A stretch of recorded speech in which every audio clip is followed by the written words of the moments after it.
JD's and Lettleman. Welcome back to the cafe. What cafe? Oh, I don't know. Did you think of something yet? Boom! The Something Cafe.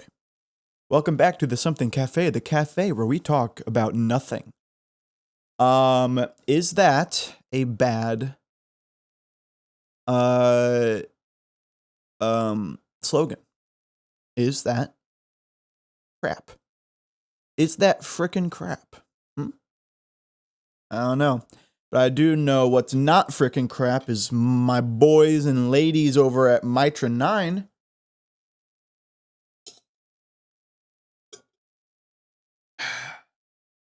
Please sponsor me. Welcome to episode 12. It is currently 12:28. 2 hours and 30 minutes later than I normally record. And the old version of me probably would have let that stop me. Because I have a OCD relationship when it comes to punctuality. Like, if I do something 30 minutes later than I usually do something, I just get upset and I just end up not doing it. But the podcast is way too important to me. You guys are way too important to me. That's right. All three of you. Welcome to episode 12. I hope you guys enjoyed last episode with my mother. That was a lot of fun. I was not, I didn't plan that out really, but mom wanted to come down and visit me and it just happened to kind of line up. Even if it didn't line up with a Saturday morning, which is when I usually record, I still would have done it because like I don't get to see my family at all ever. So I was like, I've definitely got to take this opportunity. So, that reminds me of something. Speaking of my mother, she does listen to every episode, so I kind of have to watch my mouth. But, so she did grocery shopping, while I was at work all day because she had nothing else to do at home and there was only one vehicle and I had it to go to my job that's 35 minutes away.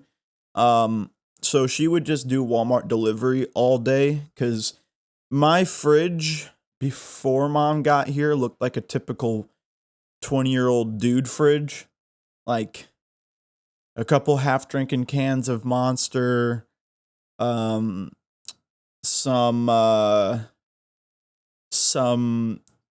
water and leftover pizza, and I'm fine with that I can actually run on that. That'll last me about a day. But mom being mom, she was like, no, my baby boy's gotta have, my baby's gotta have a fridge that looks like, and this is probably what she was going for, my baby boy has to have a fridge that looks like Gordon Ramsay's fridge. Like JD's and Lettleman, that's what she did. I'm very, very grateful. But she did buy me some things where I thought to myself, in what universe would I ever do with this? What are these items, you might be asking? How about pie crust? And I get it. You can make a delicious pie with pie crust. But I want you to look at me. And I know this has a video component to it. If you're not watching the video and you're not driving, I want you to go ahead and open that app. I want you to look at me. All right? Look at me and tell me if I'm the kind of guy that will bake a pie. I am the type of guy who will eat an entire pie. But don't get me wrong, I am not the type of guy to bake a pie. That is reserved for women from the 1920s or men with a fascination of flavor. Okay? I'm not baking a pie anytime soon. Food, I enjoy food when it is void of effort. And pie is all effort for just a really pie is all effort for maybe one slice of enjoyment and then 4 hours of guilt. But I didn't want to put it to waste, so I thought to myself, well, pie crust, it looks like dough.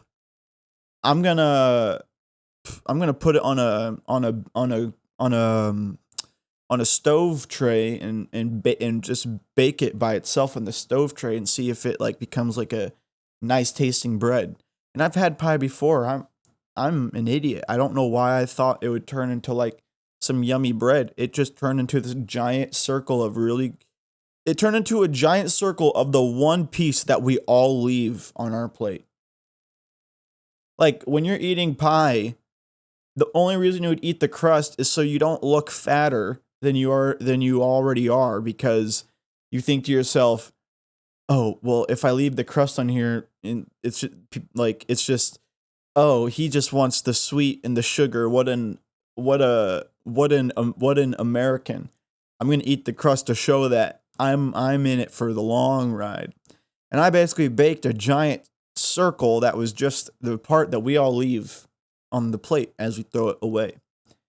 And I burnt it, and my fire alarm went off 3 times. So I clearly made a mistake in my judgment, and I didn't know what to do with it because I'm like, well, I have to throw it away. So I put on I grab a hot pad and I grab the tray. No, I didn't even do that. No, I grabbed the tray and I put it on top of the stove, but I then took a spatula to lift up the sphere of death and go walk it to the trash can. I thought to myself, this thing looks kind of sturdy. Got a little bit of that masonry structural integrity going on here. So I think I'll be fine. I think I'll go ahead and take that spatula and bring it on over to the trash can. I did 1 test. I did 2 tests. Just kind of testing the tensile strength of the spatula and the sphere of death. And I put it into a stress test of a couple seconds of me shaking the spatula, and it held together, so I thought, we're good. Mission is a go. And I brought it over to the trash can, and halfway there, the spatula gave out and went completely through the middle of the sphere of burnt black pie crust, and it fell on the floor and shattered in such a way that a circular pane of glass would shatter. I'm not even making that up, brother. It shattered so perfectly, like a disgusting snowflake. And it just went everywhere, because, pie crust is flaky, so there's it's just, my whole kitchen now is just this dust. And Lars comes over to try to eat it. I just tell him, dude, this is not the one you want to go for. This is not the one you're going to be voting for in the election. Not this one. So I go and grab my vacuum and I vacuum it all up, and I'm looking at my vacuum right now, and the entire interior is just filled with burnt black pie crust. That's the type of innovation that you'll see here on the Something Cafe and nowhere else. Nowhere else will you see that kind of innovation. Why am I 2.5 hours late, and why am I a little tired? As you can look at my eyes, clearly I'm a little tired. But I don't want to go back to bed because I have work to do today. That would be a waste of the day. I had a pretty fun night last night, just playing games with my friends online and stuff. And me and Brittany recorded a video. You'll see that sooner or later. And while we were recording, I was like, "Hey, how about I pour ourselves a drink?" It's, I only drink when like there's someone there, like, you know, otherwise I just don't touch it. And I was like, "Yeah, I really want to start working through this bottle, but I don't know who I'm going to share it with." So when she came over, I was like, "Hey, I'll pour ourselves a drink." So we had Tito's vodka and Mountain Dew. Truly an auspicious combination. Um it was good. I poured myself 3 shots and she poured herself 2. 3 shots isn't a lot for me, but I don't drink. I drink so little that I started to feel it. And now I'm like, well, crap. So when she leaves, I hop on the computer and talk to some friends, and we're playing games and stuff. And we just end up sitting there talking for like hours. The next thing I know, it's 4:30 in the morning. And I woke up at 9:30 today. So 5 hours. It was good. So I'm a little tired. I kind of regret it, just staying up that late, because I wish I could have some, my eyes open. That's why I have this right here, this little energy drink right here.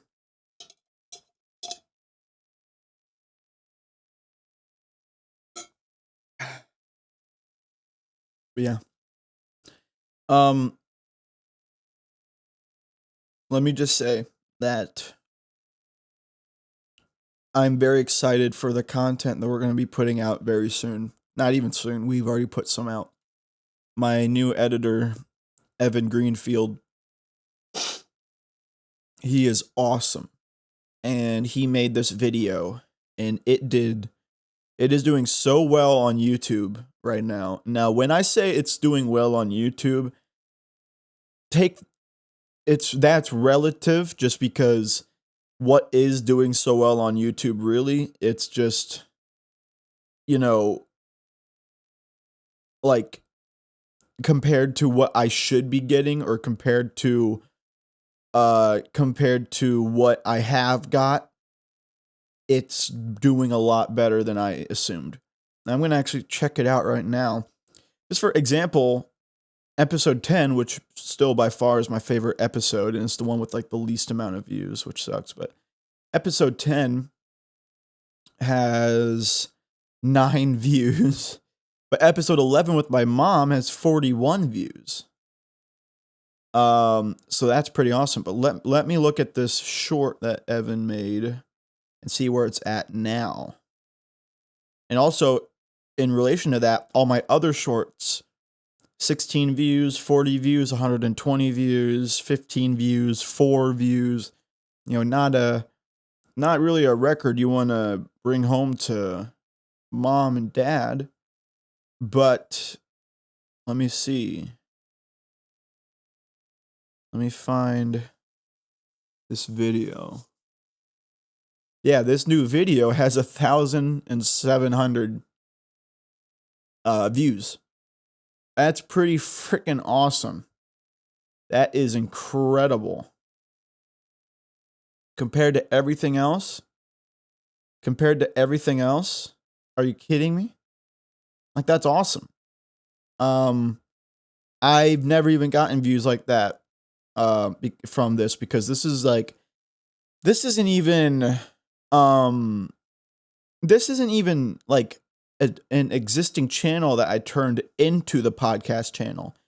Every social media channel for this podcast was started just for this podcast. So,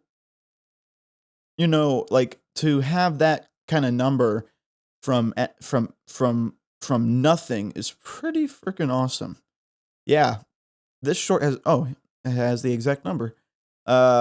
This short has gotten 1,694 views since it's been published, and it's gotten me 7 subscribers. Wow. That is awesome. I am very excited about that. Um, so yeah, things are going well, and we're only going to be making more, right? We're only going to be making you more. So, let me tell you this: something that I will not be making um is love anytime soon, because I had a recent attempt at courtship with a woman, and it was bad and burnt and crashed and did not work. It is no secret. I've talked about this. I am just about as good as talking to women and pursuing women. Uh, I'm just about as good as that as Michael Phelps is good at swimming with all his limbs removed. So I'm at church and I'm sitting down in the pews, sermoning up, and I see this girl I've never seen before at church, and it's this like my type to an absolute capital Mr. T. An absolute T. Uh Shorter, thicker, rounder, just a bigger gal, black hair, Hispanic, you know, and I'm just like, wife, esposa.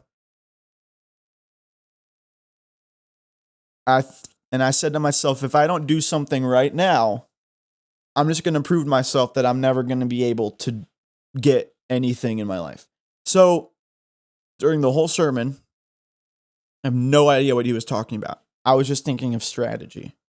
And what I'm going to do to, put the wabash on on this on this lady. Um and I have a strategy that I like to call a strategy, but in reality it's never worked. So I don't know why I call it a strategy. That's like saying uh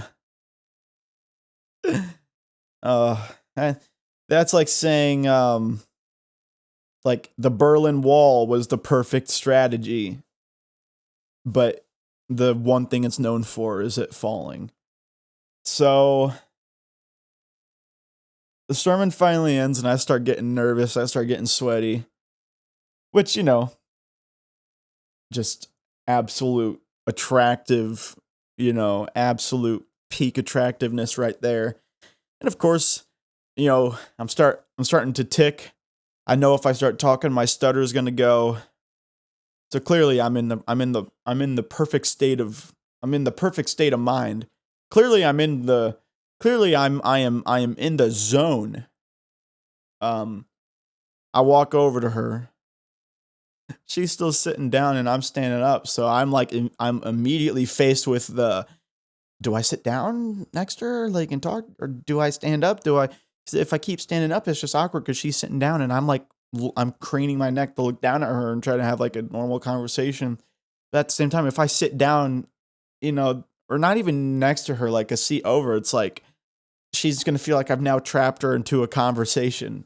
So I'm just kind of like, everything goes out the window. The intro, everything goes out the window because that's all I'm thinking about.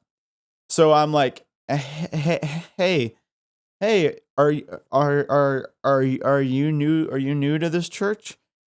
Just absolute heart stopper right there. And she goes, no, I've been here for a little bit now. And I was like, oh, okay, oh, cool. I was like, all right, cool. I said, friends, family, like what? Friends. Okay, cool. Well, and I introduced myself, and of course I stutter on my name. I do every time. I find it hard to not stutter to say my own name, which is it's a little cruel, don't you think?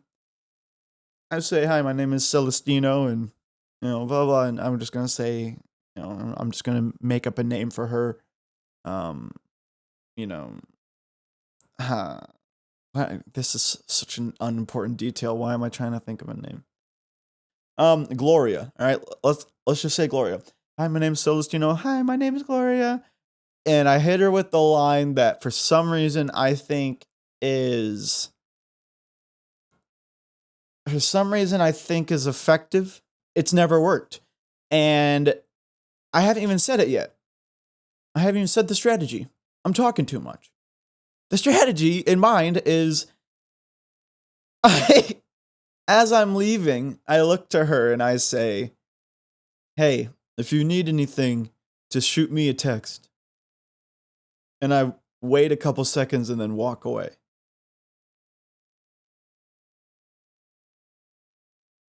Cavemen have better game than me.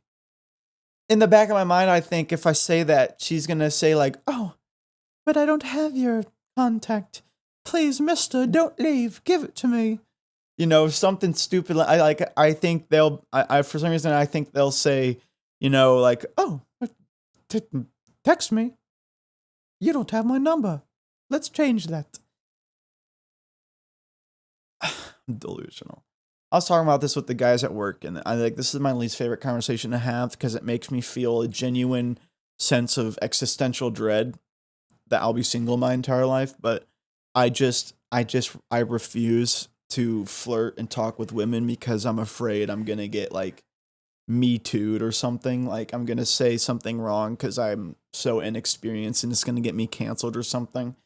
So I have such a fear of it. Like I think it I and honestly, obviously the bad date story, stuff like that has happened to me many times definitely don't help, but it's also like when I was younger, all like I would get bullied just every single day and it was just from girls and guys and people and I was always afraid of what I would say they would make fun of me for. So I think there's a little bit of that still here where it's like if I ever approach a girl and try to even say anything remotely flirtatious, I have this belief that will not shake that they'll just start laughing at me and like think I'm a loser. And I said to the guys, I've just got to wait for a girl to make the first move, and then they said, "Well, you're gonna be waiting for a long time." And I said, "Yeah, thanks for the support." There's this one girl at the hospital that's really cute, and she's really shy, and she doesn't have a ring. Uh, and like it could so possibly there are like three things that could be going on in her head because I do go out of my way to talk to her more than anyone else just so I can get in there, but there's like three possibilities of what could be going on in her head. Possibility one is uh the neutral one. She doesn't think anything less, she doesn't think anything more of me. I'm just another employee that is friendly to her. She has no opinions on me physically or personality wise. Option B is uh, she actually does take a liking to me because of how kind I am to her, and I talk to her every day. And she's shy too, and she's not saying anything.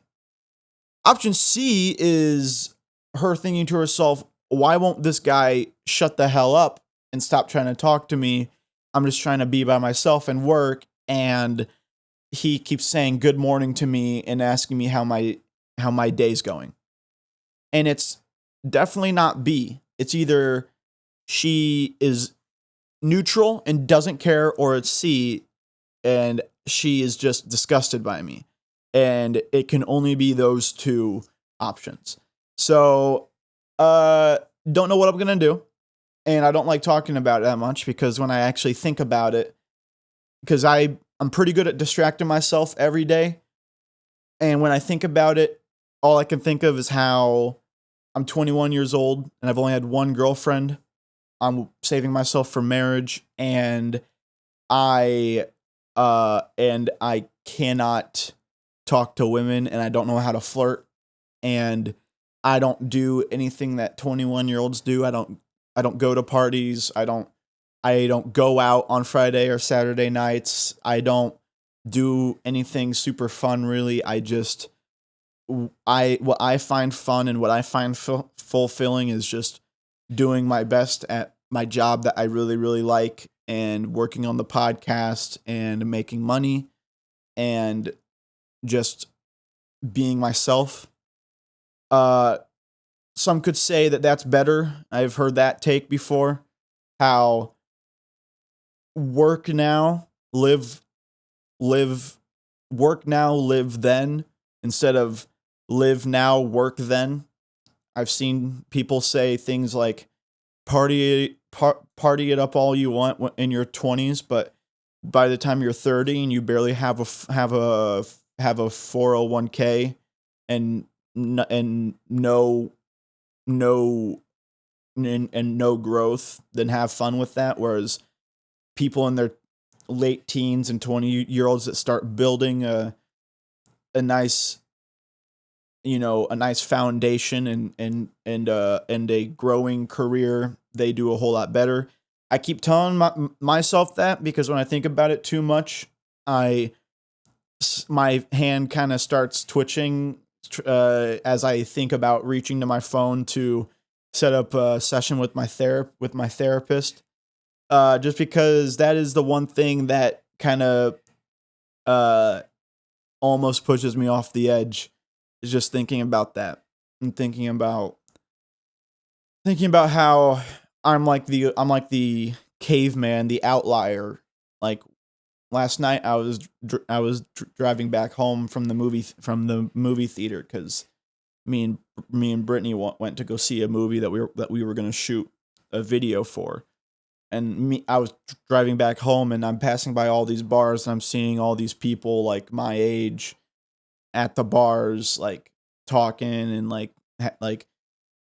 hanging out and blah blah blah. And I'm just thinking to myself, like, you know like I don't do that, like that could be me. But even if I tried to do that, I would just feel so awkward. I would feel so out of place. Like, that's been my entire life, is I've always felt awkward and out of place in places like that. Like, even in high school, like if I go to a friend's house with a bunch of people, all I can think about is, I don't belong here.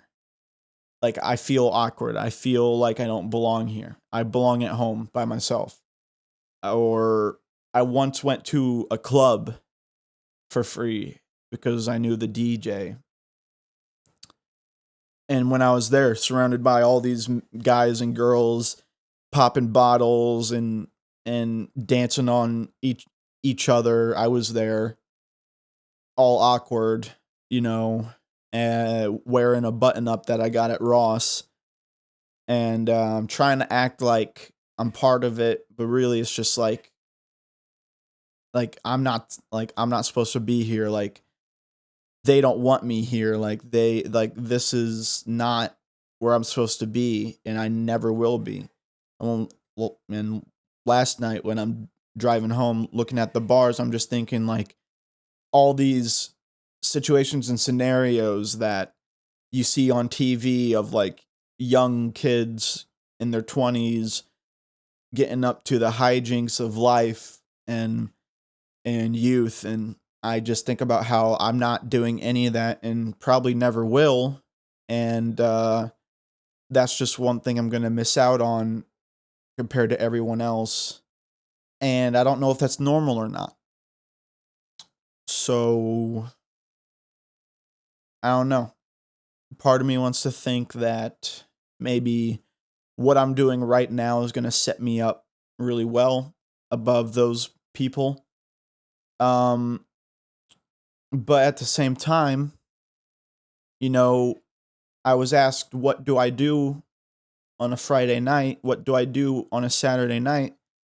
And I say, what do you mean? And they say, what do you mean? What do you mean? They ask me, like, do you go out? Do you do this? Do you do that? I'm just like, I mean, I could, I guess, but no. They ask me, so what do you do? I'm like, I don't know. I guess I stay home and just work on stuff, or clean, or whatever, you know? Is that sad? I don't know. I don't know, dude. This is something that really, man, was not wanting this to be deep, but that's some, I don't know if you struggle with that, which I don't know if anyone else does, honestly. You know, I just, all I can, and it kind of, it's kind of funny because like I was doing fine, but the conversation that that my friends at work started with me kind of dug it out of like the deep hole that I had buried it in. Because for the last month, 2 months, I've been like absolutely killing it with myself, like like loving life, loving myself, like I this is the best thing I can be doing right now, this and that. But then they kept wanting to have this conversation about my strategy with girls and this and that, and they're telling me what to do and what not to do, and I say things like, I'm just gonna wait till something happens, and they say, no, no, no, because if you do that, you're gonna be alone forever. And I'm just like, oh, well, thanks for that. I don't know how the hell that's supposed to be motivating, That's like, like how is that even supposed to help me? How? Like I get it, but that's not even like that's when I just told you that I cannot physically pursue anybody and all I'm doing is just waiting for someone to pursue me because I think everyone hates me. How is your response of, well, if you keep doing that, you really won't find anyone? How is that helpful? Huh? That's interesting. How is that helpful to anybody? Um, so that kind of dug it out of nowhere after I had been hiding it very, very, very, very deep in the recesses of my mind for a long time now. And that kind of dug it back up. And now it's like, well, how do I rebury it? And I don't know how. I'm just gonna have to wait. I'm gonna have to prove. I have to prove myself uh, at something. I don't know. I don't know, dude. But that's my last insecurity. I'm not insecure about my looks anymore just because I know that they're probably it's probably not like never going to change and I'm just always going to look like this, which is probably why nothing works, but you know, like when I go, like outside or I go on social media, all I can see, is everything that I can't have and that I won't have, you know? So, little light-hearted episode. That's probably going to bring this episode views down. But it's real.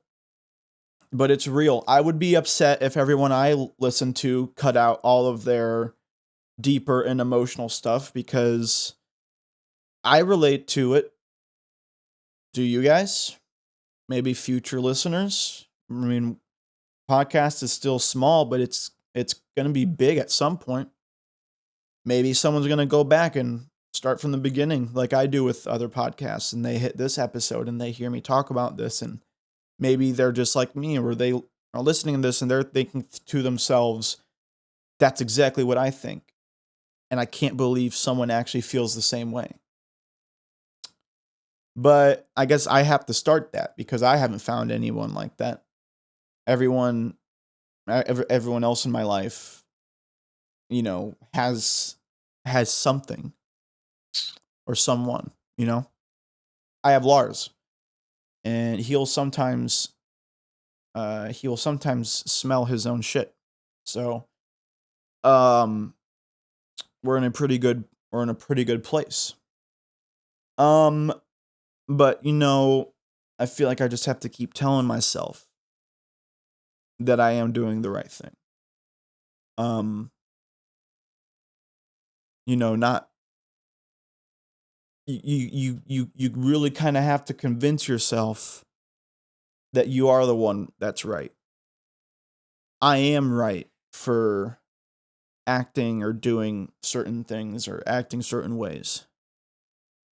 I know that the difference in me and these other people that I'm envious of, I know that difference will put me higher than it'll put them. You know, not calling myself a future billionaire, but like a lot of the stories of like the really rich people now, stories of when they were younger or whatever were nothing but swirlies and wedgies, you know? Same thing with me too. So maybe that's the difference that'll set me apart from everyone else and puts me up there. Um, you know, I mean, a good example of that is this job at the hospital that I got. I've been there for 8 months with zero prior experience, and I got promoted before people with much more experience than I do. It's not braggadocious. It's not being vain for me to say that. I don't take pleasure in knowing that I got to go above other people. That's not where the pleasure comes from. Okay, let's get that straight. The pleasure just comes from the achievement, but the experience thing is just an observation. Maybe that's evidence, you know? Maybe that's evidence of my way of life actually working out right now. Because I'm like the only person that I know in my life that has what I have. Nothing. Except for independence and a dream. It's really this podcast is so much bigger than what it seems. And this is what's gonna take this is what's gonna take me there for sure. But I don't know, guys. I might reach out to my therapist and schedule something. It sucks, but you know, I call it character development.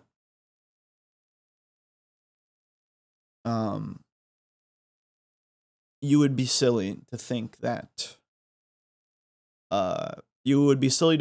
talking about this stuff doesn't matter. Because I really, really hope at least one person can listen to this and relate and hopefully feel a little less alone in how they feel. Ain't that something? On happier news, you know, with the new job, I'm going to get a bit more money. It's going to help me out a lot just with rent and gas and everything. You know, mom wanted me to move into a 1-bedroom apartment because I'm getting this new job, but eventually the night after she left, I texted her saying, I don't want the 1-bedroom. And this is after we've done like setting up the tours and I got approved for the application, blah, blah, blah. And then I hit her with I don't want the 1-bedroom. And she's like, why?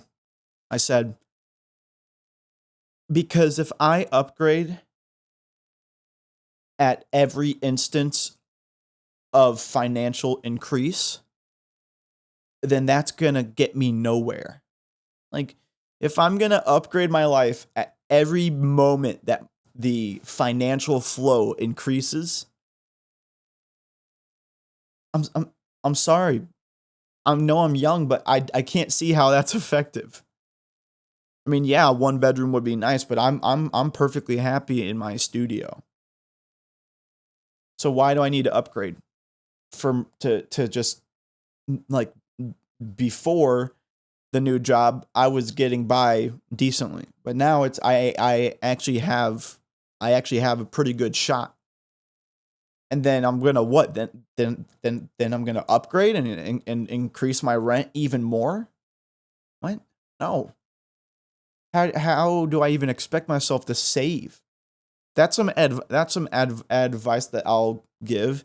It does, like, just because you get more money, or just because you get money, doesn't mean that that's just money that you can just spend guilt free. Spend your money how you want, but just be smart about it. I don't know. This is not financial advice legally. This is not financial advice. Oh my gosh, guys, I was not expecting to get into that. But it's just been on my mind for a couple of days. And it all started when those guys at work kept wanting to talk about girls and stuff. But yeah, so what else, guys? What else? Words that I can't spell. Huh? There are certain words that I absolutely just cannot spell. And that makes me not as smart as a 5th grader. Let me give them to you. Words like attention. I can never spell that word right off the bat. Awareness. This is one that I don't think I ever will be able to spell from now to my grave. Definitely. I will never be able to spell that. Ever. Ever. Definitely. I start typing DEFI, and then I just hit the little autocorrect suggestion. Beautiful. I have a hard one with that. There are just words I cannot spell because I don't know why, but the way that they're spelled, and I mean, English is a hard language, guys. And English is my first language. And one of those words is the word stretch, and I'm going to do that right now. Stretch right. Stretch left. I kind of have a headache. And I cannot. I have a headache, and it cannot be because I'm hungover, because I only had 3 shots last night. And I'm going to be really upset if that is the case, because I really like to think I'd really like to think I'm not that much of a lightweight. I am pretty excited because so I go to a lot of kava bars. That's like my, I guess that's my social, when you think about it. I do go to kava bars a lot, and I do hang out with people there and talk and make jokes and have fun there, which you could say that's something social that I do, but the only reason I go to kava bars is to work. Like, the only reason I go to the kava bar is just to bring my laptop and just work on stuff. And when there's nothing else to work on, guess what? I close my laptop and I leave. Because I feel like anything else would just be a waste of time. And so as I'm going to these kava bars, my first priority is to get to know every employee to a friendship level. Why? Because of my experience and what I'm good at with event hosting and audio and stuff like that, I'm going to be able to get to a point where I can kind of ask them if they need someone to host events and stuff like that. And because they already know me, I'm not some stranger, then they'll say, with a 70% chance, they'll say yes. And I end up finding a new little stream of revenue. And that's what happened recently. I'm going to be a host of an open mic at a kava bar. And that's starting tomorrow. I'm pretty excited about that. Pretty happy about that. A little bit more revenue coming in. It's not going to be a whole lot. They offered me drink tabs, like bar credits, cafe credits, to kind of just like get a tab for free. That's not what I'm there for. Like, I'm there to work and to have the drinks, but I don't want to. I don't want to get paid in drinks. Are you joking? Pay me in money. I mean, sure, that money could go to the drinks sometimes. But that's just that's just one more expense that is coming out of of newly earned money rather than the money I had previously to being paid.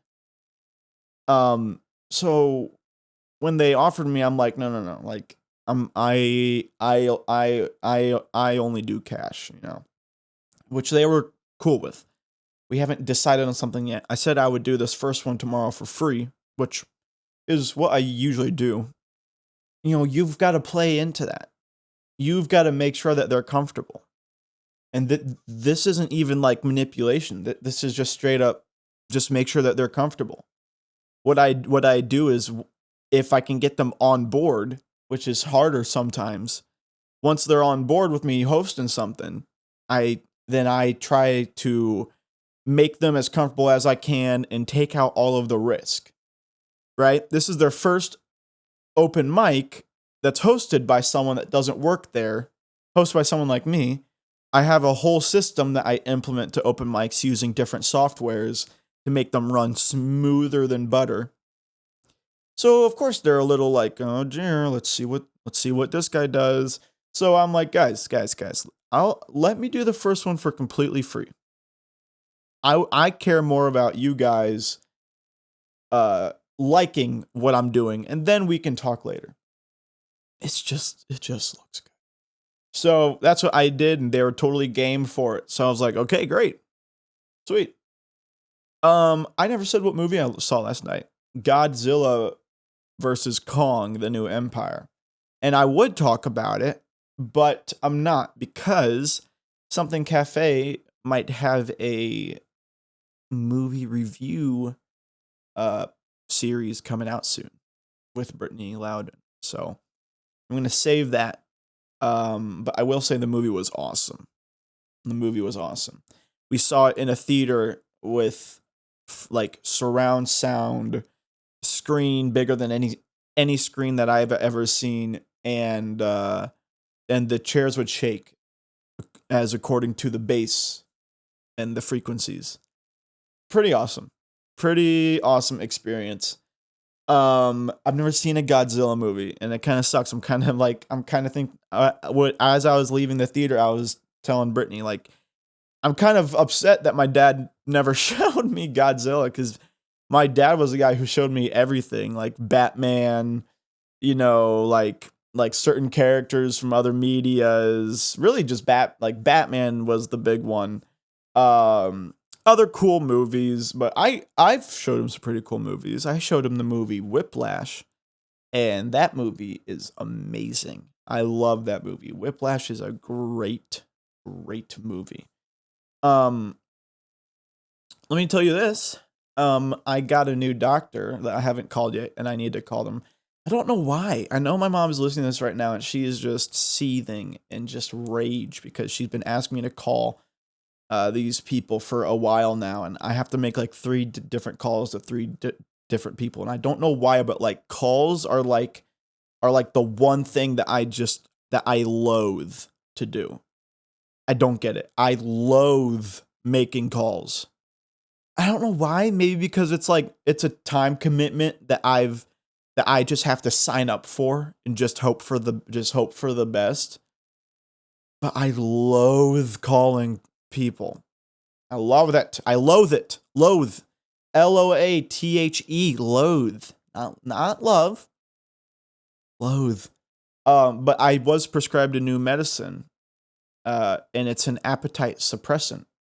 Now you may be thinking, well, that kind of sounds a little unhealthy and not good, like you've got to be careful with that. It's great, because here's the thing with me. I haven't said this on the podcast. When I was younger, I had some really, really bad BED, binge eating disorder. I would remember just eating just eating everything I could in multiple instances, and it wasn't even that I was hungry. I wasn't even hungry. I just would go around the kitchen, cabinet to cabinet to fridge to cabinet to cabinet to fridge, finding things to eat and just waiting for my standards to lower, so maybe I look at the peanut butter once and I skip it. Then when I get back to it, I think to myself, no, you know what? I can eat that. It was bad. It was really bad. And since high school, I've I've definitely kicked it. You know, like I don't really have it anymore, but it does creep up here and then, certain instances, certain situations. But I got this appetite suppressant, and it's been great. And I'm actually saving half of meals for later, or I don't need anything to eat in between meals and this and that. So that's really been helping me out. That's really been good. Um and it's been making me feel better. I actually think I've lost some weight just cuz some pants that I'm actually wearing them right now. Some pants that I wasn't expecting to fit actually fit me. I look at myself in the mirror, I look at my face, I think to myself, you know what? I think my face is getting a little thinner.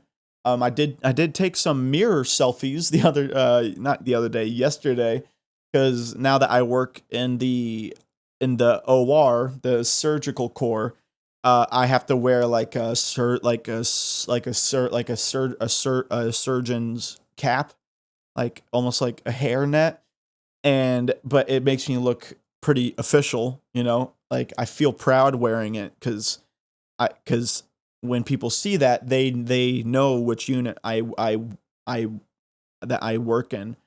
And I took a couple mirror selfies to send to my mom as a 21-year-old man, to show her that her son is happy. Um, but yeah, yeah, pretty good, pretty good. Um, oh man, I don't have a lot more topics, guys. I once again I wasn't prepared. I think it was episode 10 where I was expecting the same guest that canceled today. I was expecting the guest to come, and then she didn't, and then I had to pull things out of my butt. And that's exactly what I had to do today. But I only have two things on the topics list, and it was the church girl and words I can't spell. There was a new set of Pokemon cards that came out recently, and my little heroin addict finger has been on the trigger, and I haven't pulled it yet to go buy some of the new boxes of the new set. I really, really, really, really want to though, but I'm telling myself not yet. Wait for something to celebrate for. Guys, everything is leading back to like this opinion of myself that I'm pathetic. Oh, what a positive episode, dude. Great episode, Celestino. Talk about your existential dread and thoughts that keep you up at night, thinking about how that you're a lonely loser that will never change. Because the way I celebrate things is I go to the card shop and I buy some freaking packs of these boxes of cards. I come back to my place. I crack open a couple cans of some kratom seltzers, and I listen to my podcast and I have a good time. Am I crazy for that? I don't think I am. It's just something that I enjoy. That's a fun night for me. I have more fun alone by myself. With a girl would be cool, but I would rather be alone. Like, oh my gosh, oh dude, I can't go into it because it's drama. I hate drama. Listen to me. I don't even, dude, I'm 21 years old. I do not need to be in group chats that just create drama. We are not 14 anymore. Oh my gosh, it is like it is the one thing that disproves that humanity will become more intelligent. I was in this group chat with some friends, long term friends, like from old kava bars and old jobs and stuff. Um, it was just this group chat. Some of us in there were close, some of us in there were not close. It was kind of like a catch-all group chat. And it was really to just kind of coordinate like movie nights or bowling nights or something. But it just turns into this like it just turns into this pit of like self-loathing and like she was mean to me. He was mean to me. And these people are like almost 30. These people are almost 30. Almost 30. Some of these people are 30.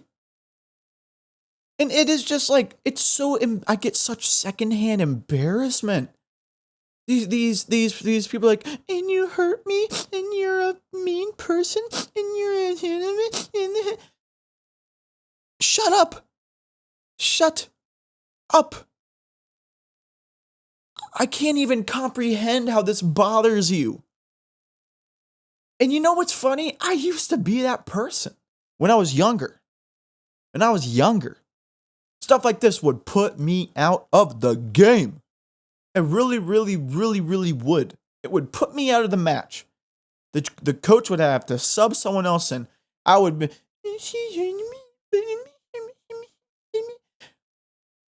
I'm 21 now. If that stuff starts happening, you know what I do? I leave the chat. I delete the chat. I don't talk to those people anymore. And for some reason, if they decided to text me, I would respond and ask what they needed. Not like they would text me like, "Hey, so you know," blah, blah.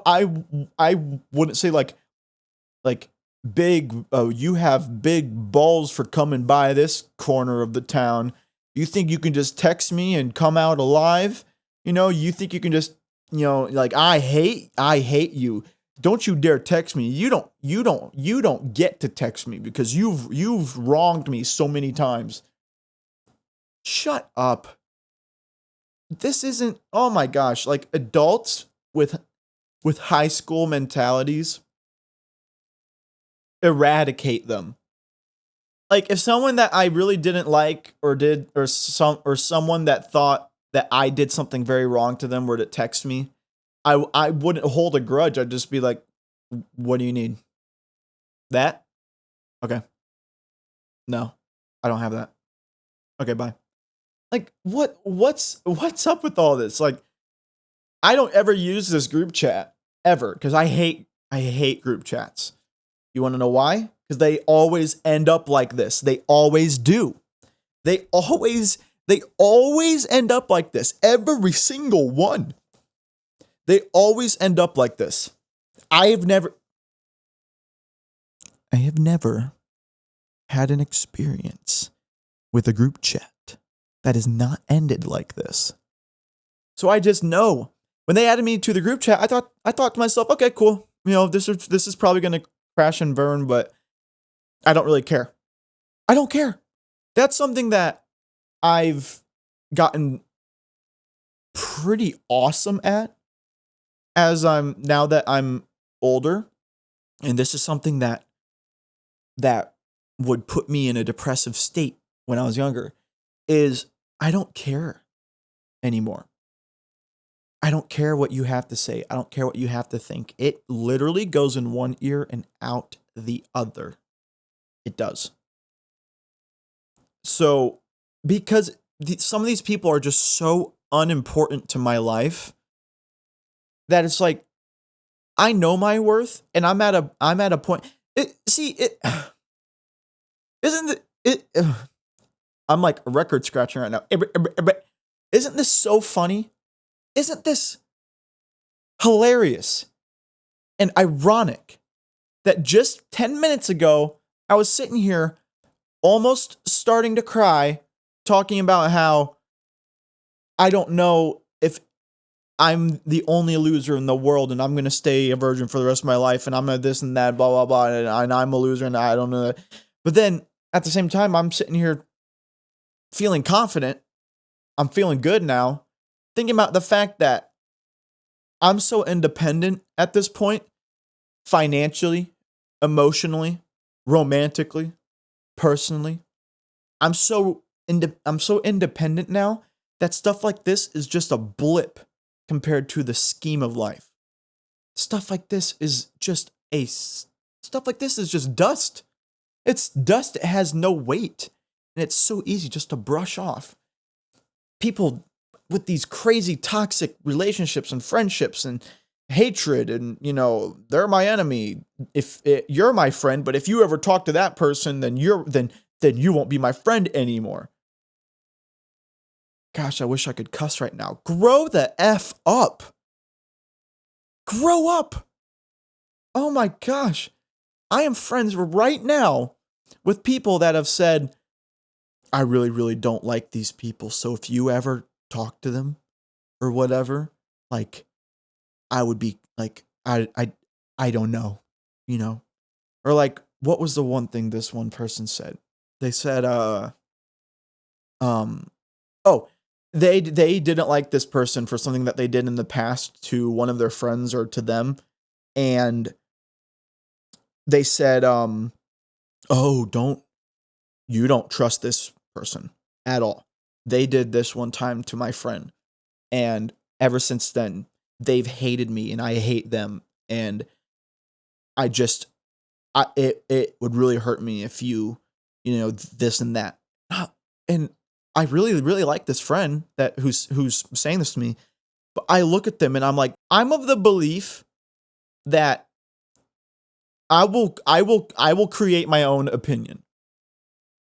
And now when someone like that hears that, then we all know what they say. They say, what other opinion? There's only one. Like, they're this person's a bad person. So what other opinion are you gonna have? Here's my answer to that. Let's say they are a bad person. Okay? So we have the three characters in this little Shakespeare. Me, my friend telling me not to interact with character 3, which is this person who hurt my friend in the past. They say, what other opinion could you have? There's only one opinion. It's that they're a bad person because they did this to me 2 years ago or last month or last week.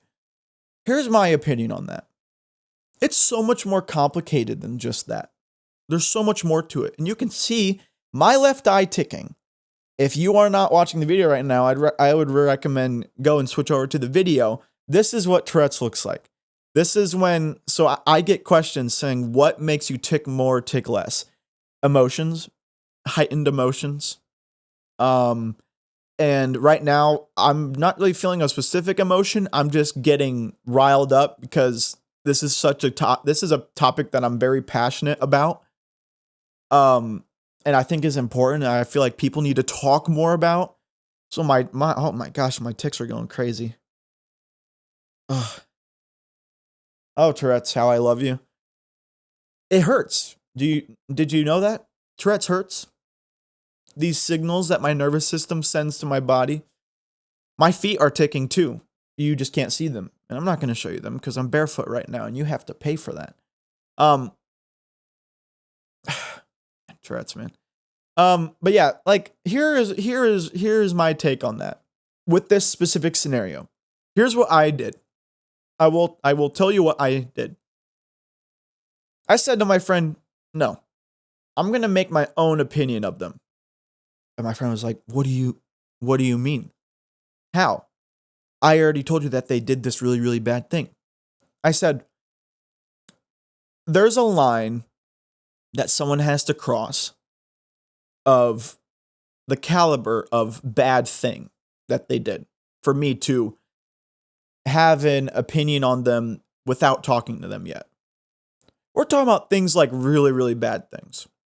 Like if they are just, if they always make fun of people, if they're always mean, if they are known to be this or that, if they are a murderer or something, a sexual offender or whatever, like, yeah, I don't care who you are.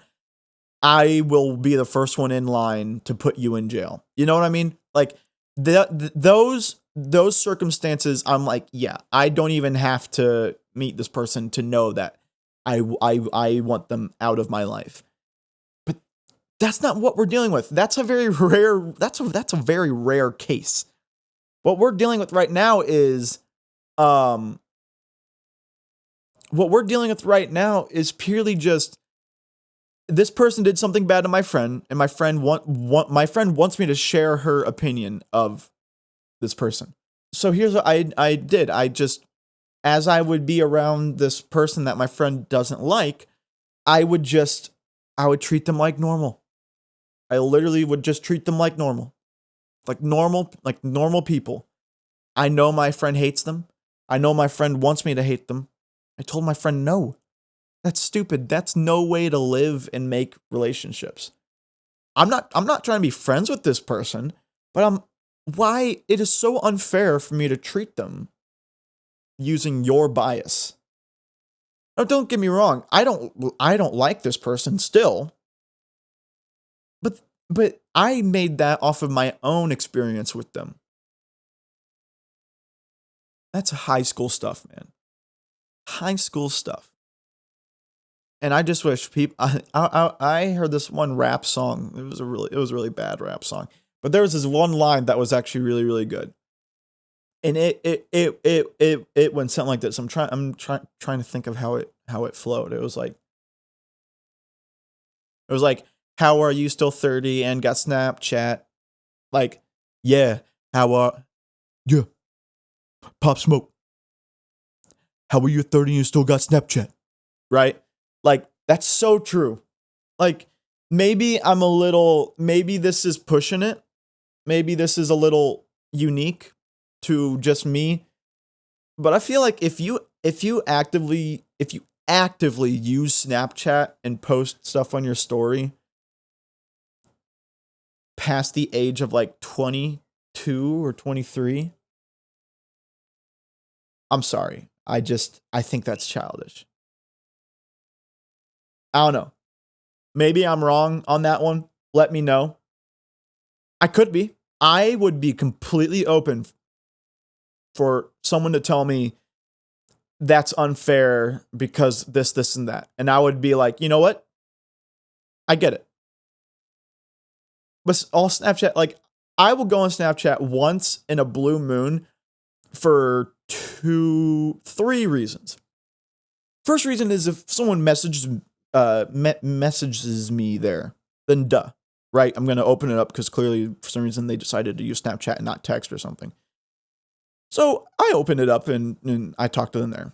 Second reason is if something fun to do is when I used to use Snapchat every single day when I was like in high school, I would post stories, right? Everyone did. And what's cool, something cool that Snapchat does is like, it will tell you every day, it will show you every post that you made on that day a year ago. I think that's very cool. It's kind of like a time capsule because if I wanted to, I could open it up every day and look at what did I post on this exact day last year. And I can see all the fun stuff I used to get up to and this and that and, you know, stuff when I was younger or blah, blah, blah. Just like good memories. It's always just a nice little thing to look at those. I'll even get blessed with like some Snapchat stories I uploaded like 9 years ago. Like, that's nice. I like that. The third reason is purely to promote something. I have a lot of followers on Snapchat just because that's all we used to communicate ever back in high school and junior high. Like, that was it. So I have a lot of friends on there, like a lot. So I'm like, that's like the best place to advertise something because everyone's going to see it. And that's it. How are you still 30? You guys, like, how are you 30 and got Snapchat? Like, it's so true. So yeah, group chats, and like I'm all riled up about this because this is like super recent of all this crap going down, and people type in giant paragraphs in this group chat. I'm done with all of you. You all have hurt me. You don't understand what I'm going through. Blah, blah, blah. And I'm like, dude, you're 27. Put the phone down and go like watch a fun TV show or go outside or go grocery shopping or go play a video game. Go Go buy some Pokemon cards. Go do something, man. Why are you even why are you even burning the calories from your thumbs that it took you to type that message? Why? I don't get it. If that stuff ever happened to me, you know what I respond with? The chat giving everyone a notification that I have left it because I don't care. For example, I don't know if she's gonna I don't know if she's gonna listen to this, and it's okay if she does, because I'm not gonna say anything bad. But this guest that's canceled on me 3 times now, I don't feel any animosity towards her. It's not like this is Hollywood. This isn't Jimmy Fallon. I'm not really running a tight production right now. But I do have a set schedule that I'm very strict with, even if it's just me. Clearly not today. I started recording 2.5 hours later than I usually do. But still, even if it's just me, I think there is value in setting yourself a set schedule. It makes things smooth. It works. Keeps you motivated. Something to look forward to. You don't have to go through a whole lot of changes throughout the day. So she wanted to see if I could pick her up and then take her back, and she would pay me for gas and this and that. And can we move it to a different day? Could we do it at nighttime? And I was very, very polite. I said, I totally understand and I really want you on, but no, the schedule's not moving. This is the time. This is the location. You can either come or you can't. And that's that really. I'm getting a lot, like, that's something new about me. That's that I've implemented in the last couple months is I'm a lot more strict with people, with friends, with family. Like, I used to be, I mean, I still am kind of a pushover, but I'm a lot less now. Because I always thought that I have to be a pushover to make people happy and to make people like me. But that doesn't matter to me anymore. I'm strict. You come at this time. If you can't, then you don't. And we try to find another time. So I say this all to say that she sent me a text this morning while I was recording. I had Evan edit it out, but I was talking to her on text and she said, "Oh my gosh, because she texted me last night at like 7, or no, she texted me last night at like 6 p.m. I already had some friends over, some company over. She texted me another time. I still haven't responded to her because obviously I'm working on stuff. We're shooting a video. And then I hadn't responded to her. And then this morning during the first half of this podcast, she texted me, "Hey, you haven't responded to my texts. I just want to let you know that I hope you're not mad at me and this and that. And I have all the receipts if you want to look at them, if you don't believe me." I'm just reading this all like, chill out. Even if you were using this as an excuse, even if you were currently driving your perfectly fine car to the nail salon, guess what? I don't care. Like, you're good, dude. It's fine. I don't know why people need to, I don't know why people have, like, I don't know why people need to feel like they have to prove that they're not lying, because if not, they're going to assume, dude, it's not that deep. All right. It's all good. You won't be on the episode. That's fine. Just hit me back when you're ready. And it's funny because I also used to be that person. I also used to be the person that felt like I needed to what's the word? Like bring receipts for things and like prove that I wasn't blah blah blah. Like, I don't care, dude. Same thing with the group chat. Same thing with this. Everything. That's one of my superpowers now. Like that's something that I've gotten a lot better on. Is I don't care. You know what? Just thinking back to that kind of deep stuff I was talking about earlier, even though I'm going through all this and like existential thoughts and stuff like that, I'm only 21, and this kind of social hibernation really only started when I turned 21. And I think that's just temporary. I was kind of pissed. You know what, guys? Let's do this together, all right? I was kind of pissed when the guys at work said that if I continue to just not do anything about being flirtatious or searching for girls or being brave, that I'll never find someone. I'm kind of pissed that they said that to me, because that did dig out that deep thing that I had buried for so long. That's not true. I don't think that's true. Um, because there's so much more to that they don't know. Like, these are like my best friends at work, but they don't know me like that. They don't know that when I actually realize that a girl is reciprocating feelings, they don't know that I can lock that down in a minute. That's the thing. That's the crazy thing. I'm actually so confident. I am, but not on the approach. Zero. Like, I do I yes, I do hate myself, but I'm also very good at faking it, and I'm also very confident. Okay? Weird, but that's the truth. Okay? I hate myself, but I'm also really, really confident. Okay? So if a girl has proved in some way that she is interested in me and I'm interested in her, hear me say this. I will have that locked down in a minute.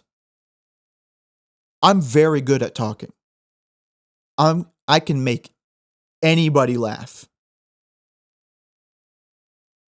So why am I worried? That's so stupid. Oh, guys, like these are the conversations you need to have with yourself if you're feeling any kind of way that's negative. This is what you need to do. You need to sit down with yourself and you need to think about everything that's bothering you. And it's going to be hard because you're kind of forcing it back on the surface. And while all the bad stuff is on the surface, that's the moment that you need to be able to snipe it all out and really think about it. Them saying that is not true, because they don't know that. They just assume that even if something were to happen, like even if something, even if a girl showed a modicum of interest in me, they would think that I'd still be in my shell. No, no, they're wrong. That's not at all. Once I'm in, I'm in. I'm certainly not bad at that.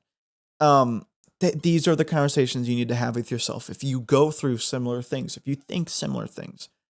And this kind of lonely arc of the anime that we're in right now, you know, I'm this is how I describe it. I am alone at all times of the day. I share no love with anybody. I share no touch with anybody. I share no conversations with anybody, rarely outside of work. I do that every single day. And you could say that I've grown cold. I have. But I also think that that kind of proves um, a good amount of strength as well. Because if I really, really felt like I needed those things, I would desperately go out and search for it in an unhealthy way. I'm stronger than that. I don't need that. 21's been a pretty lonely age. Not even lonely. It's just been an alone age, you know? That's only because like my old job that I loved got like IRS audited, I'm not in college anymore. Most of my friends moved. I don't have any family down here. Like of course I'm alone for a majority of the time. That's fine. Because who's to say that next year isn't going to be different, right? Who's to say that all of the work I'm putting in at the ages of 21, maybe 22, who's to say that's not going to launch me in my mid 20s into what I've been wanting all this time? And that's the type of delusional confidence that you need to have. And that's what I call it. I call it delusional confidence. Why delusional confidence? Because it does sound crazy, what I'm saying, but I believe it with every fiber in my body. This podcast, this brand, is going to be huge one day. Bigger than any music that I make. It's going to be big. It's going to be profitable, and it's going to be fun. And one day, just one day, and maybe I could be talking to myself in the future 10 years from now. Hopefully by that time, I will have quit every job that I had and be supporting myself tenfold with this brand and this podcast and making people laugh and making people think. That is the dream. And you're here with me for it. If you're here right now, you're an early adopter. If you're here right now, then let me just say you're the reason I'm still doing this. You're the reason I'm still confident. You're the reason that I have joy in my life. Because this is where it's coming from. And I'm excited. What an episode, guys. Wow. What an episode. I don't want to end it just quite yet because I feel like I have more to say. But at the same time, that would have been a banger of a mic drop. Because just 30 minutes ago, I was on the brink of kind of crying. But then now it's like, realization. Realization, delusional confidence. Man, I have been talking so much. How about you take a sip with me? Because this is a cafe after all.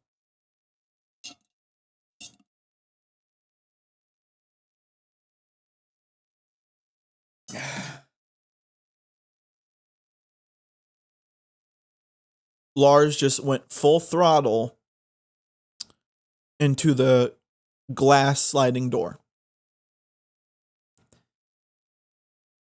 He is something else. But yeah, grow up, be confident, be strict, be kind, be loving, be honest, be harsh when you need to be.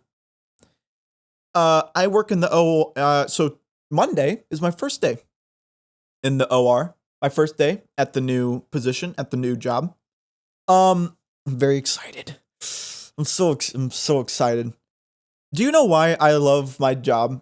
I don't know if I want to say what it is, but I will just say that it is in what's the word? Medical items and materials. You want to know why I love my job? And it's very, very simple. It's rather simple, in fact. I would say it's simple. Actually, if I could think of one word it could be, I'd say simple. It's because of this. I love organizing. I love putting stuff away. I love it. I love it. I'm gonna miss being in my old position because the old position was nothing but that. My old position, I would just take a cart with like 30 boxes and totes on it, take it up to my floor, and look at the address that it says on it, and with my knife, cut the boxes open and put stuff away in bins where they need to be. And that, guys, I'm not even making this up. That is so much fun. I look forward to it. I've never had a job in my life that now, okay, hold on. I used to work at a kava bar. I looked forward to every single shift there. That was a very easy job that I did like at nights. This is the first job that I've had that I have to wake up like mad early. I wake up at like 4:45. This is the first job that's like a typical 9 to 5 that some people say that they're stuck in, that they're imprisoned by this kind of job, that this job is their ball and chain. This is the first time I've had a typical 9 to 5 that every time I wake up, uninfluenced by any stimulants, caffeine or whatever. This is the first job where I wake up at the ripe hour of 4:30 and say to myself, I cannot wait to get to work. I cannot wait to put all the boxes on my cart and take it up to my floor and put them away and organize things and make things look neat. It's so much fun, guys. It's all medical stuff too. I've learned so much because I have no medical experience prior to this. The only reason I have this job because I don't even know. Like I feel like I accidentally got this job. All that happened is I knew a guy. And that guy knew that I could bust my ass and that I'm a hard worker. And I got the job. I don't have any. I have zero experience in not just medical, but supply too. Zero, zilch, nada. And here I am, proud of myself, going up, happy. What am I doing feeling bad? What am I doing feeling upset? What am I doing? Pleasure, and listen to me, okay? The three of you that are listening. Pleasure should not come from the byproduct of envy. Pleasure should not come from the vain thought of, I have more than them. Pleasure should never, ever come from that. I believe that. Pleasure should never come from that. My pleasure with this new job that I have comes from the fact that I started a job that I thought I would fail in, and now I'm here. I think I'm allowed to be proud of myself for that. And I've learned so much now. What all these now you might be asking yourself, why do I keep looking down? Because Lars. Let me tell you something about Lars, this little guy. Let me tell you something about Lars. Lars is addicted to finding every shoe that's on the floor and ripping out the insole of them. I'm looking at 3 different insoles. I don't know how familiar you are with shoes, but those things come in pairs. And I'm looking at 3 insoles. Lars and I'm barefoot right now, and my shoes are sitting right here, and Lars keeps trying to take the insoles out of them. And he is playing with one right now. Gosh, that guy is weird. What was I saying? I've learned so much about medical items. I know what like all medical items do now. Like all these supplies and machines and stuff like that. Like at church, there's this one family that has a child in a wheelchair with like like it has an IV pole built into it so they can hang the feeding bags and stuff. And I know what every single item on that chair is and does. How? Because I stock those exact items, like the kangaroo bags and the filters and the feeding tips that you put on the end of the tubes that you put the food in that goes into your stomach. Like I've learned so much, and in the OR, I'm gonna learn so much more because you thought that the hospital floors would be intense. The OR is another beast, dude. Like 3,000 types of needles and syringes and this and that, and some stuff is radioactive, and oh my gosh, it is so cool. And I get to organize all of it. I get to put it all away in their own bins and organize it and make it look neat. So all these nurses and all these hot Hispanic nurses and surgeons look at me and they say, "Papi, te quiero ahora." That's what's gonna happen. You hear me? That's what's gonna happen. I'm telling you that right now. All right? Because this hospital does not hire unattractive people. Oh my gosh, dude. Talk about being upset that I'm single. Every time I step foot into that hospital, in an instant, I just have 3 flashes in my mind of future weddings that I'm going to have with these ladies. Oh my gosh. They're all so attractive, and it's like, what am I even doing here? Oh my gosh. Dude, and speak okay, so here's also the thing. Inside the sterile core, which is once you pass the red line, you have to wear the hair cap. Um, that's where we stock items. That's also how you get into the operation rooms, the rooms that they perform the surgeries in. So every single day, they are doing surgeries, and I can look through the window and see this and just see the full surgery. You don't, guys, you don't know how excited I am about that. Like, I've never been excited about this kind of stuff, but now that I'm here and I get to see it with my own eyes, it's some pretty gnarly stuff. Like I saw with my own eyes a hot surgeon nurse remove a man's femur, and I watched it, like all of it. It was intense.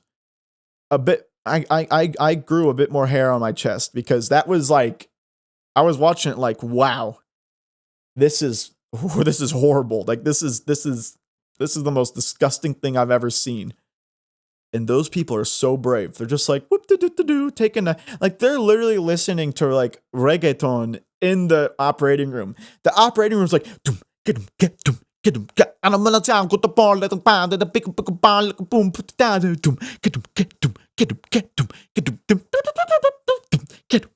And they're like cutting open this dude's heart and like putting in like mechanical valves. And it's just like,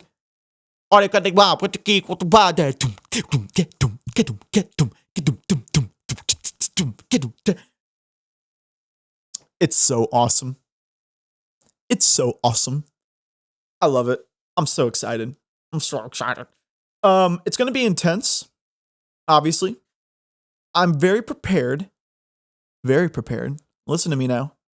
I'm very prepared for the what's the word? What's the word? What? Oh my gosh, what's the word that like you use to say that you feel bad about yourself? Like disappointment, but it's like, I am so mad right now. What is that damn word? Oh, I'm going crazy. Oh, I'm actually going crazy. It starts with a dis. Like discouraged. Yes. Oh. What is wrong with me? I am very, very prepared for the discouragement that I might feel. But I'm expecting that. Because here's something about me that you need to know. And ladies, listen up. Because I don't stop. I don't halt. When I'm scared, when I'm frightened, when I feel like that This Italian mouth bit off more than I could chew. Let me tell you this. I'm unstoppable. I'm unrelentless. I do not quit. I do not stop at anything in my way. And if I, for some reason, cannot find where a specific needle goes, guess what? Guess. What was that? What was that? You're damn right. I don't let that stop me. You know what that says? You know what that means? Huh? You know what that means? That means that that's another challenge for me to grow with. Let me tell you something. When Abraham Lincoln became president, do you think he was nervous? Yes. That is why I am going to be awesome. And also probably shitting myself at the same time. It's going to be awesome. I have one more thing I want to talk about on this crazy episode, this very bipolar episode we have here. I have something else I want to talk about. Getting controversial. Controversial time. Let me just preface it with this. I am a white male. I lean more on the conservative Republican side, although I think both parties are delusional and need to hire and they need to elect someone that's younger than, 60 years old. I'm a Christian. I'm a practicing Christian that is disgusted with the sexualization in the world now. And I'm not talking about like sexuality. I'm talking about sexualization. I'm talking about I'm talking about sex being everywhere. That's what I'm disgusted with. Now, let me hit you with this. I have been met with a response when I've said that before. I've said that before, and I was met with the response of, "Oh, that's just because you're saving yourself for marriage. You're just jealous, and you don't actually get it." Please.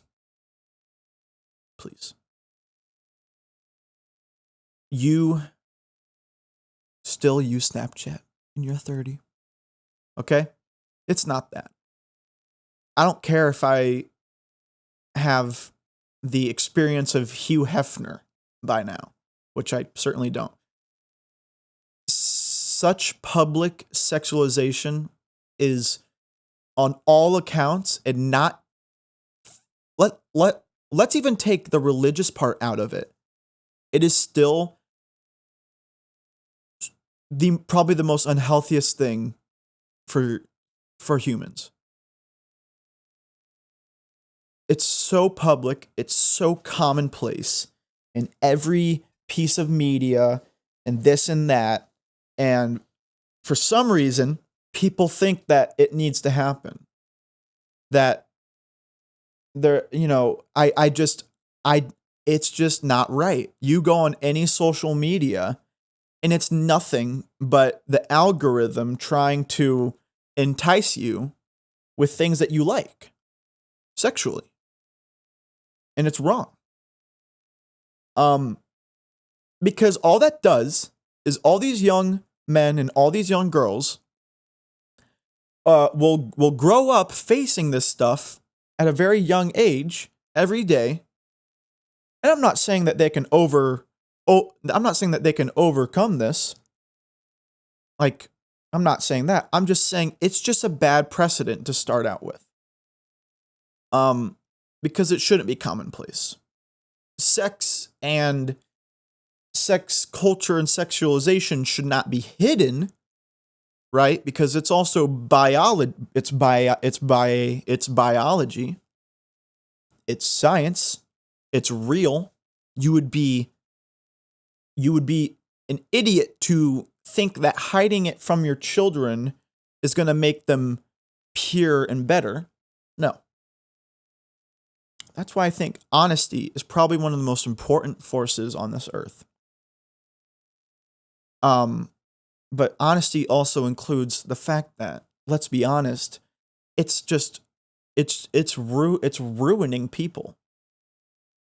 And it shouldn't be so commonplace that it's in our media and in every instance. Now, here's a point I'm going to make on that. Let's take a TV show a kind of TV show that I would rather die than have to watch. Something like Sex in the City. I don't know what that show's about, but come on. My first guess cannot be too far off what it actually is about, okay? A show like that, I'm fine with being all about sex and provocative stuff, blah, blah, blah. Why? Because that's the point of the show. Clearly, they aren't shy about it, and whoever likes that, I don't know whoever enjoys that, they enjoy it, and that's it. Done. Simple. People who don't enjoy it, what do? They don't interact with it, right? But here's the difference. There's a difference between Sex in the City, and obviously, it's all about that. So why are you going to be surprised when I can't believe this show has sex in it. Sex in the City should not be sexualized. No, that's the point of the show. Don't watch it if you don't want to watch it. There's a difference though.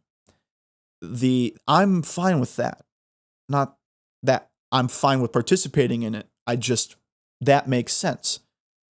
What I'm not fine with is taking something that's not like Sex in the City, that's not like a raunchy dating reality TV show, taking a pre-existing property and just throwing it in out of nowhere to meet some sort of quota.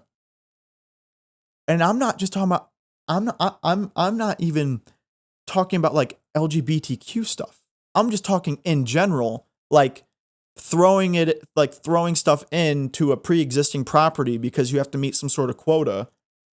Because sex sells, which it does, but that just doesn't make it right. Like there's like romance is different. Think of like Batman, right? Batman is full of romance, and it probably has some sex in there, right? I don't know because I haven't ever read the comments because I'm not a nerd, but there's a difference. That's like plot armor. That's the plot. Catwoman and Batman and this and that and Poison Ivy and just like that's just called good writing when you include stuff like that. But there's a difference when you just throw it in out of nowhere because you have to feel like you have to meet this quota. That's what I feel like is wrong. Because now I'm going to go on a different topic. Now this topic has nothing to do with sex. This topic has to do with how should I say? Okay, I'll just get into it. And this will be the final topic. I believe that companies and businesses, game developers, movie studios, directors, I think they can make any character they want. I feel like they can throw in any character they want into their own properties, no matter what this character is. I believe that. I feel like that's common sense. I feel like if you don't believe that, you might be a little biased on one side or the other. Here's what I think. I'm going to give you an example of something that's happened recently. Overwatch, my favorite video game of all time, except for Terraria. Overwatch has added a new character. Their first non-binary character to Overwatch. I find nothing wrong with that. Why? Because this is their property. They can throw in whatever they want. That's not up to me. What am I going to do that's going to change that? I don't care. Why do I not care? It kind of goes back to what we were talking about earlier. It's such an unimportant thing that it makes no sense to care. It's a video game character in a fictional world that will go away when you hit the power button. This is their property. They can do whatever they want with it. Here's my issue with it, though, is because now that we have this non-binary character in Overwatch, it's this huge social piece, this huge social stand-up for justice thing, where you can be playing a match, and let's say the enemy team has one of the players on the enemy team is using the new hero, Venture, this non-binary hero. I've literally watched videos of people playing against an enemy Venture, and these are very fast-paced games. These are competitive matches. So things are going fast and you have to react fast. And this one guy says, "Oh my gosh, I think something like, I don't know how I can put this in layman's terms, because if I used Overwatch terms, you would think I'm crazy. Like, Venture's coming this way, she might shoot us." Something like that. And this guy says it really, really fast because he's in the heat of battle in Overwatch. And he's saying, "Oh, hey guys, Venture's coming. I think I think she has her ultimate move or something." Instantly, everybody just started going off on him in the voice chat. They all reported him because they misgendered this character. Here's my advice. Shut up. Shut up. It's a video game character. It's fictional. Okay? It's fine. I'm going to call this character she because, that's just easier. But the people taking this giant stand like, "You just misgendered a fictional character? You bigot. You are basically Hitler." Shut up. It's a video game character. It's fictional. It's so unimportant. And now here's the thing. You might be sitting there thinking, "Oh, this far-right Republican neo-Nazi, blah, blah, blah."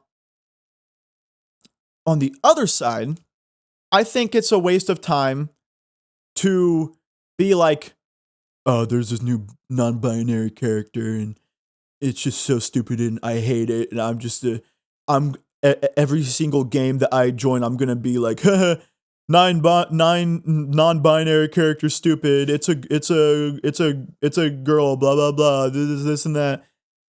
You're also dumb for like wasting your time doing that too, because again, it applies on both sides. It is a fictional character. It is fake. It is fantasy. The whole world dies when you hit that power button.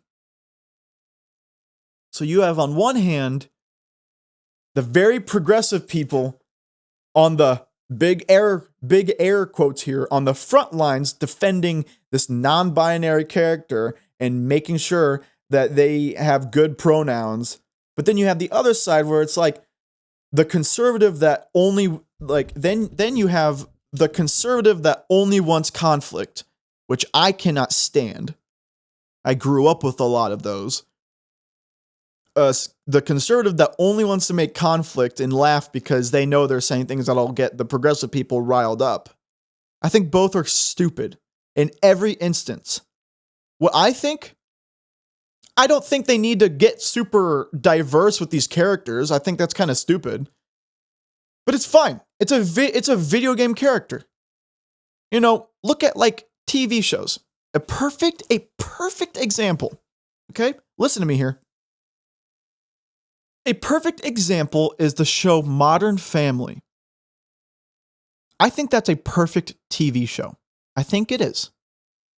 Because they have all these different, the whole point of the show is this look into this family that could not be more diverse. And two of the main characters is this gay couple. And let me just tell you that my extremely far-right conservative mother, those two guys are her favorite characters. And they are mine too. Because they are hilarious. And every episode with them is about some funny, ironic thing about gay dudes and them being gay dudes and them finding themselves in these hilarious situations about this and that. And it's perfect. It's hilarious. You don't see the conservatives.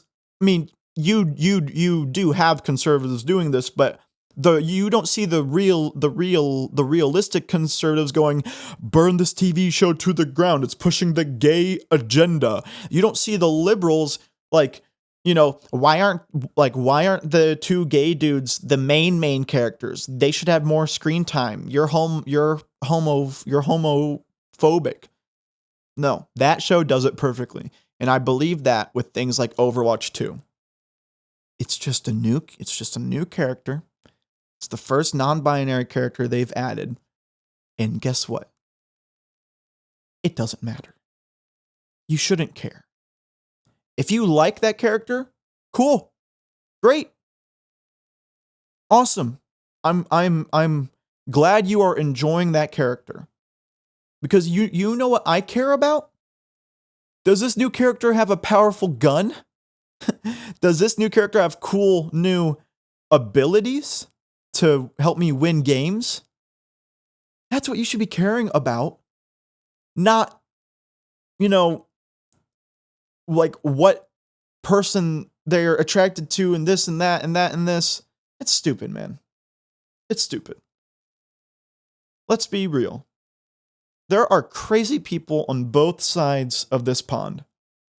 And they just need to shut up and think for a second about what's really important to them and what matters. The next hero in Overwatch could be some crazy trans monster thing. Whatever. Okay? It's a game. It's a video game. And all I care about is if they have a cool gun that I can kill people with in the video game. That's it. Like, there are really cool characters in Overwatch that, like, I really like and I think are cool. I wouldn't say I can relate to any of these characters. They are rather fictional and out there. But, like, there's this one character called Lucio. He is my main, which means, and saying he's my main means he is my main hero that I play. He is the one guy that I win the most games with. I'm the best with, blah, blah, blah. He's this dark-skinned Brazilian dude with hard, light roller skates, and his ability is playing music to heal your teammates. I think that's pretty awesome. But if someone tried to defend Lucio in that about his character and this and that, or if someone was like, oh my gosh, Lucio is the worst person ever. These people shouldn't have dreads, blah, blah, blah. Then brother, let me tell you something. You are no different from the crazy people that I'm in group chats with that care about the most unimportant things and should really just focus on what? Having fun in the damn video game and coming together and playing a fun game no matter what character you choose, and just having a good time with your friends.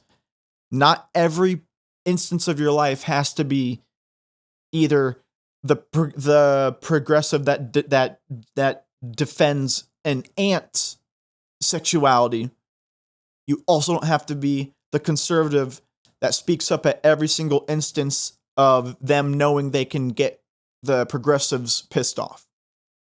If you're one of those, I want you to just really think about why that's not improving your life.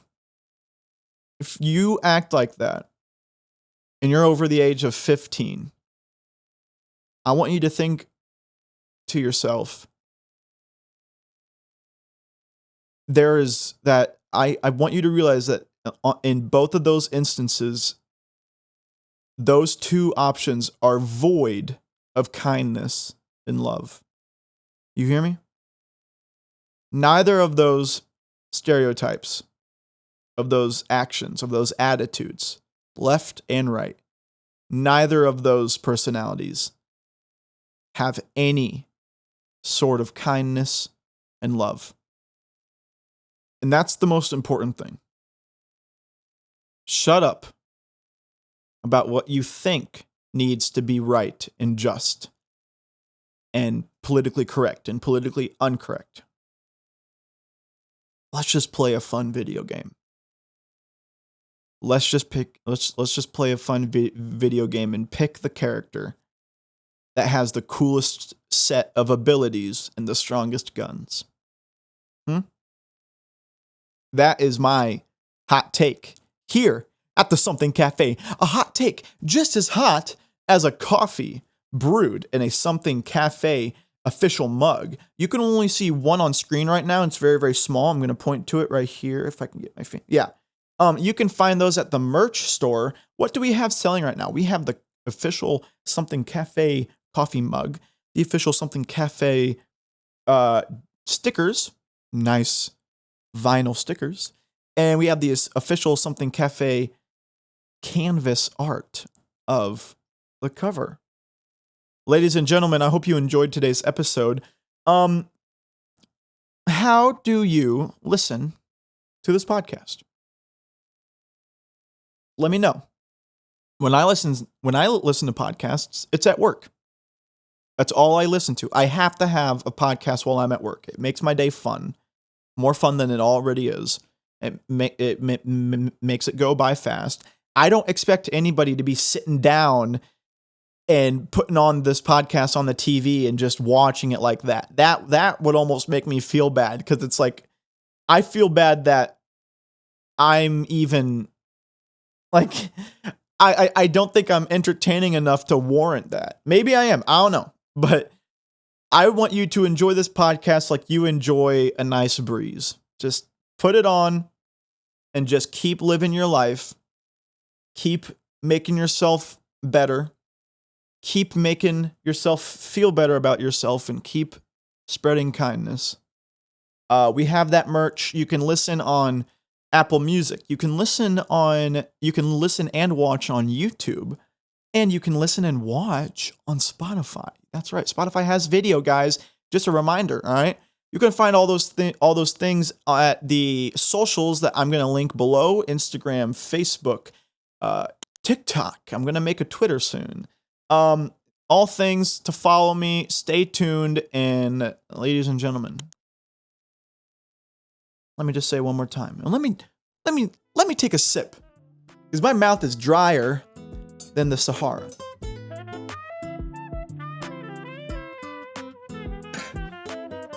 Ladies and gentlemen, what a bumpy ride of an episode. But let me just say it with me. Thank you. Thank you for coming by the Something Cafe. See y'all later. I'll see y'all later.